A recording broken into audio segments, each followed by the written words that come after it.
Baik, selamat pagi teman-teman. Assalamualaikum warahmatullahi wabarakatuh. Ya, selamat pagi. Semoga teman-teman selalu dalam keadaan sehat walafiat semuanya ya. Nah, oke. Materi kita hari ini, untuk mempersingkat waktu langsung aja ya. Materi kita hari ini kita belajar tentang sifat melawan hukum. Gitu. Nah, apa sih melawan hukum itu? Nah, seseorang dinyatakan melawan hukum ketika perbuatan yang dilakukan adalah suatu perbuatan yang dilarang oleh hukum.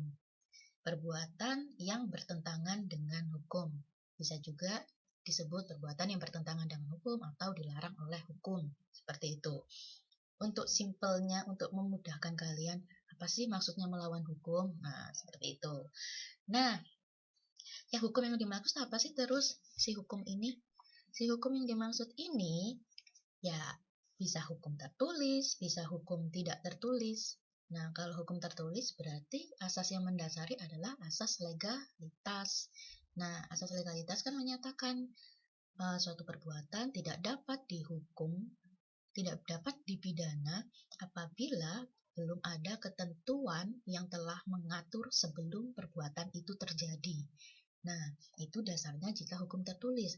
Tapi kan juga ada, Bu, yang tidak tertulis. Nah, kalau hukumnya tidak tertulis ya biasanya kita temukan di masyarakat hukum adat dan sebagainya. Sebagaimana udah pernah saya jelaskan juga ya, teman-teman, soal pidana adat dan sebagainya dan bagaimana sih eksistensinya hukum pidana adat dan juga hukum nasional kita. Oh, ternyata eksistensinya hukum pidana adat atau hukum adat sendiri itu diakui di beberapa aturan. Namun ini sebenarnya juga menyimpang dari asas legalitas. Sehingga yang pernah saya jelaskan ke teman-teman bahwa eksistensinya hukum pidana adat sendiri ya antara ada dan tiada, karena di satu sisi dia diakui di UUD 45, di Undang-Undang Dasar Negara Republik Indonesia tahun 1945, tapi secara eh, asasnya dan juga itu tertuang di pasal 1 KUHP, ya berdasarkan asas legalitas dia tidak diakui seperti itu, sehingga eksistensinya antara ada dan tiada seperti itu. Nah, jadi hukum yang dimaksud itu tidak hanya hukum yang tertulis saja, tapi juga bisa hukum yang tidak tertulis gitu. Nah, sebelum kita lanjut ke elemen melawan hukum ini, saya akan mencoba mengingatkan teman-teman terkait materi kita sebelum UTS kemarin. Di sini teman-teman belajar ada elemen tindak pidana dan juga ada bestandel delik. Ya, kalau elemen tindak pidana itu unsur yang terdapat dalam suatu tindak pidana itu bisa baik tertulis maupun tidak tertulis. Misalnya, di pasal 362 KUHP. Nah, barang siapa mengambil barang sesuatu yang seluruhnya atau sebagian kepunyaan orang lain dengan maksud untuk dimiliki secara melawan hukum diancam karena pencurian. Dalam pasal ini, unsur melawan hukum ini tertulis. Tapi jikalau misalnya ada tuh pasal 338 KUHP, itu kan tidak ada tulisan melawan hukumnya.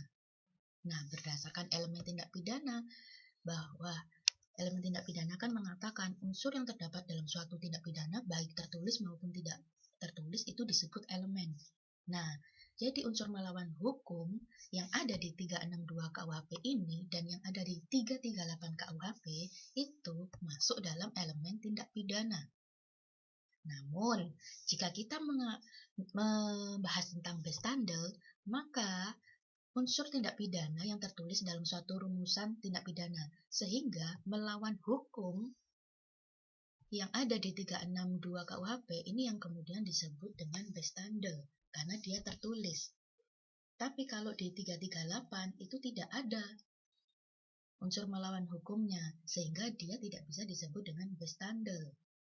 Nah, jadi bedanya kalau elemen tindak pidana dia itu bisa tertulis, bisa juga tidak unsur-unsurnya, unsur-unsur perbuatan pidananya. Tapi kalau bestandel itu hanya unsur yang tertulis aja. Konsekuensinya apa sih? Konsekuensinya adalah unsur yang tertulis ini maka harus dibuktikan oleh penuntut umum. Harus dibuktikan oleh harus dibuktikan oleh penuntut umum dalam ia mengajukan dakwaannya. Jadi ketika di pengadilan dia mengajukan dakwaan seperti ini, dia dituduh didakwa mencuri, kemudian memenuhi rumusan pasal ini dengan unsur perbuatan pidana mengambil ini yang kemudian dijelaskan waktu dan tempatnya sebagainya. Nah, termasuk secara melawan hukum ini kan tertulis. Nah, ini berarti harus dibuktikan. Unsur secara melawan hukumnya itu di mana sih? Itu yang kemudian konsekuensinya harus dibuktikan. Sehingga setiap unsur tindak pidana yang tertulis dalam suatu rumusan tindak pidana atau bestandel deliknya itu harus dibuktikan. Tapi di setiap pasal itu belum tentu ada tulisan melawan hukumnya gitu. Sebentar. Nah, oke. Di setiap pasal belum tentu ada rumusan tentang melawan hukumnya ya. Jadi kalau yang ada tulisan melawan hukumnya itu ya berarti dia bisa dimasukkan unsur melawan hukumnya itu ya tertulis gitu. Tapi kalau misalnya tidak ada, ya itu masih bisa diakui sebagai elemen tindak pidananya.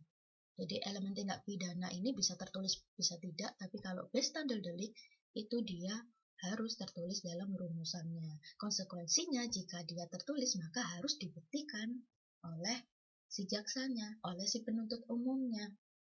Gitu di dalam dakwaannya. Oke, kita lanjut ke slide sebelumnya. Jadi slide ini hanya untuk mengingatkan teman-teman di materi yang pernah saya terangkan sebelum UTS kemarin. Oke, sebentar. Oke, ya.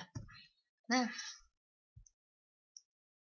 di melawan kita lanjut ya. Tadi kan sudah bahas melawan hukum, sekarang kita lanjut ke elemen melawan hukum.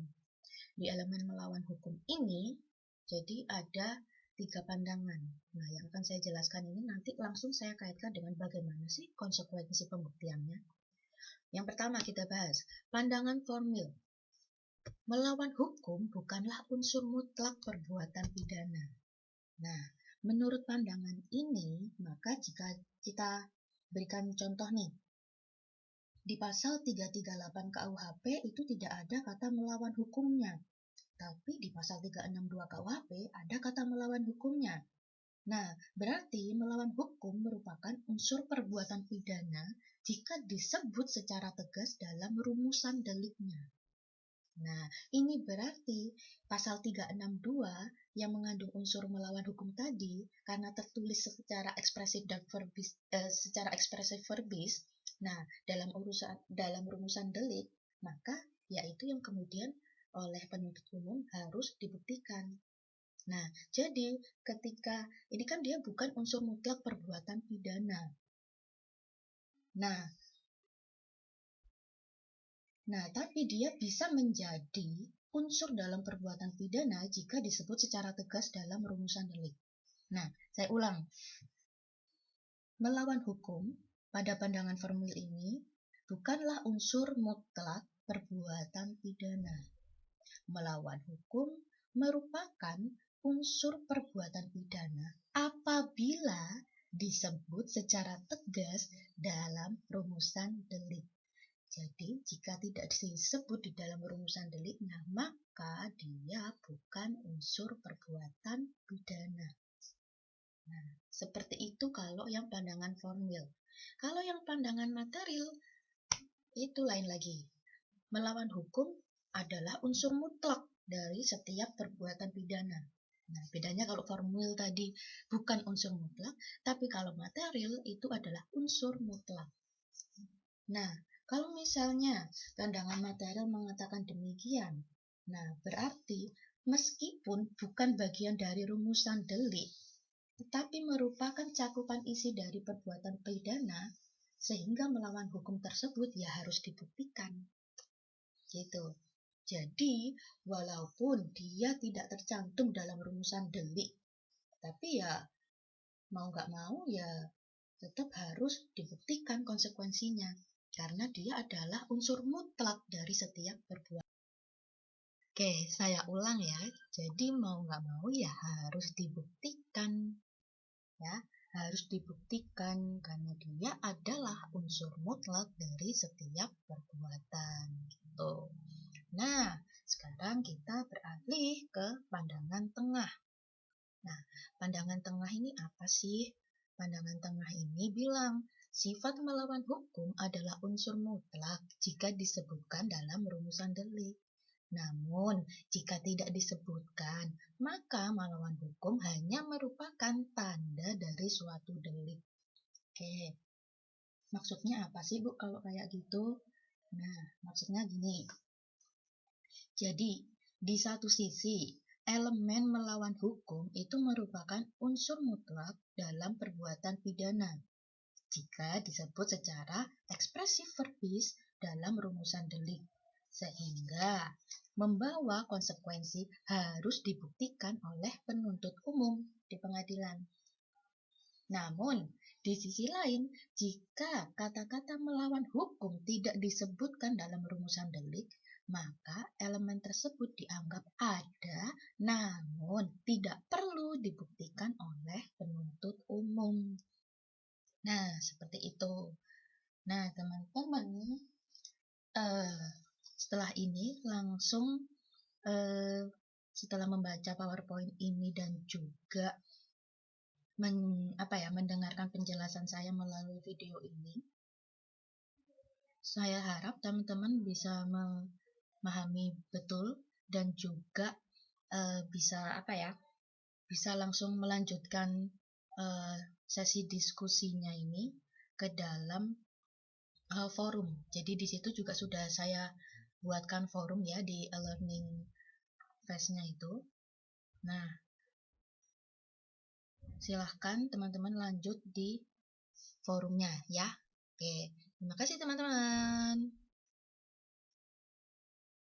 Oh ya teman-teman, jadi tadi beberapa kali saya bilang mengucapkan kata ekspresif verbis. Jadi maksud dari ekspresif verbis itu ya sudah tercantum secara jelas dan tegas. Seperti itu ya.